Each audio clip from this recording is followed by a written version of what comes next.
There's no doubt that plenty of Rockaway residents were left devastated by the intensity of Hurricane Sandy's destruction. But now that we've moved on to the calm after the storm, many are wondering what must be done to prepare for the next natural disaster, and whether climate change might be to blame. I'm a believer in global warming. That's really the way people fall one way or the other. There's deniers and believers. And people prefer to deny than to, I think, to accept the overload of having to deal with the implications of what it might mean if this global warming is real. I think the climate itself is going to become alarming. I'm a person looking at both sides, and I couldn't see the scientific proof. Most people would want to agree that yes, it is, but I think it's cyclical. And if within the next 5 years, if we have 3 more, then I will jump on the bandwagon on global warming.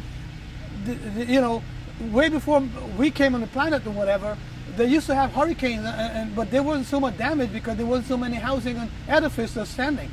But now, because we have much more people and buildings, and when you look at the damage, you figure, well, it has to be global warming. But these things was way back in 80-something in Texas. They had a big storm over there too, on flooding, and we didn't have fluorocarbons and all this stuff there. While not all of them agree, many leading researchers have said Sandy's effects were exacerbated because of global warming.